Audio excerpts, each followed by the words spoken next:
L'histoire du peuple juif vous intéresse ? Retrouvez Liana Gurfinkel dans Un jour notre histoire sur Studio Kalita. C'est tous les matins pour découvrir ensemble les événements et les personnages qui ont fait notre histoire.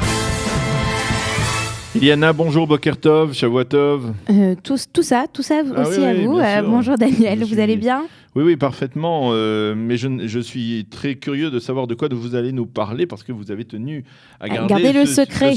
Alors, je vais vous parler de Ed Koch. Est-ce que ça vous rappelle quelque chose, Ed Koch, le célèbre maire de New York.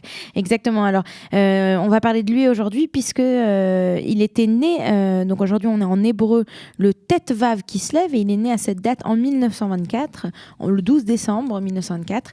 Alors c'est un politicien juif américain, un avocat. Il était aussi commentateur politique. C'est surtout un des maires de New York qui a été le plus aimé jusqu'à aujourd'hui, et un juif très fier de l'être. Alors, je vais vous raconter son histoire ce matin. Voilà, exactement, rapidement, vite. Alors il est né le 12 décembre 1924 à New York. C'est le deuxième de 3 enfants d'une famille de parents qui sont émigrés de l'Empire austro-hongrois. Donc ses parents sont juifs. Son père, qui s'appelait Leib Koch, a changé son nom pour Louis Koch, et voilà, et tous les deux travaillent donc à New York, vivent à New York. Le père fabrique des pantalons. Durant la Grande Dépression, petit Ed Koch, il a que 6 ans. Eh bien, il voit ces moments véritablement difficiles que ses parents passent. D'ailleurs, ils vont vivre dans le New Jersey, un peu plus loin. Il va obtenir son diplôme d'études secondaires. Il va poursuivre ses études au City College de New York, et en 1943, eh bien, il est enrôlé comme soldat d'infanterie dans la 104e division des réserves de l'armée américaine. Il va être déployé à Cherbourg, et c'est là d'ailleurs qu'il va recevoir ce qu'on appelle des Service Stars. Ce sont des étoiles ce sont des distinctions américaines. Il va en recevoir 2 pour son courage, exactement, et il va être libéré avec le grade de sergent. Après la guerre, il va suivre un cours intensif à la faculté de droit de l'université de New York, et il va obtenir en 1948 son diplôme. Il va commencer tout simplement à pratiquer son droit. Il faut dire que le droit, ça l'intéresse, mais ce qui l'intéresse beaucoup plus, c'est le monde politique, et c'est ainsi qu'il va commencer à s'impliquer dans la politique. Il va être dans le Parti démocrate. Il faut rappeler qu'à cette époque, la majorité des Juifs se rapprochent plus du Parti démocrate que du Parti républicain. Ouais. Il va être un grand militant des droits de l'homme. Il va vouloir aussi beaucoup de réformes, et c'est ainsi que il réussit en 1968 quelque chose qui n'est pas arrivé depuis la Grande Dépression. Il va être élu, le premier démocrate élu dans le 10e arrondissement de New York, et à partir de ce moment-là, il ne va faire que continuer. Il va être réélu 4 fois à ce poste, et c'est un peu plus tard, qu'en septembre 1977, il se présente aux élections pour la mairie de New York, voilà, municipalité de New York, qu'il va gagner. Alors, il y avait toute une histoire au moment de ces élections. Est-ce que oui ou non il était homosexuel?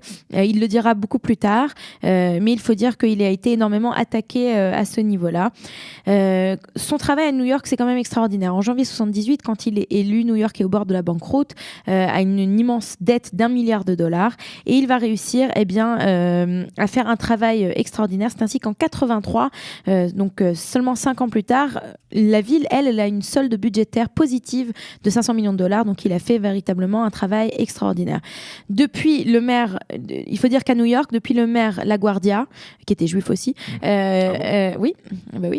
mère était juive, il n'y a pas eu autant de maires qui a eu autant d'affection, de respect ou bien de haine totale. C'était une relation d'amour ou de haine pour ce maire. Alors il faut dire quand même ce qui nous intéresse un petit peu. Il est très sioniste. Voilà, était un très fervent partisan d'Israël.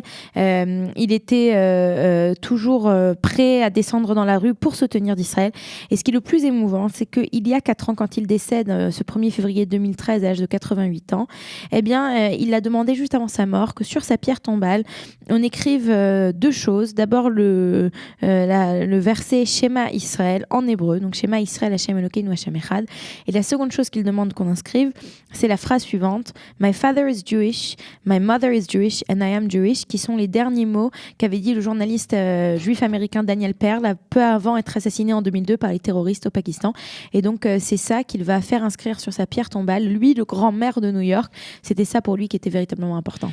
Eh bien, merci Eliana de nous avoir rappelé l'histoire de cette grande figure, effectivement, de New York, et même, on peut dire, donc, du judaïsme américain, à une époque où on parle beaucoup du judaïsme américain. Nous allons le voir même dans la revue de la presse israélienne. Ça revient Je le savais, Daniel, c'est pour ça que j'en parle ce matin. De manière récurrente dans la presse israélienne, après les propos de Tzipi Hotovely de la semaine dernière que nous avons déjà commenté.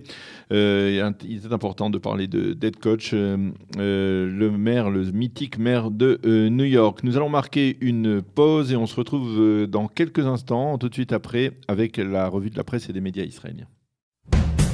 Vous aimez l'histoire juive ? Retrouvez Liana Gurfinkel dans Un jour notre histoire sur Studio Kalita, c'est tous les matins, pour découvrir ensemble les événements et les personnages qui ont fait notre histoire.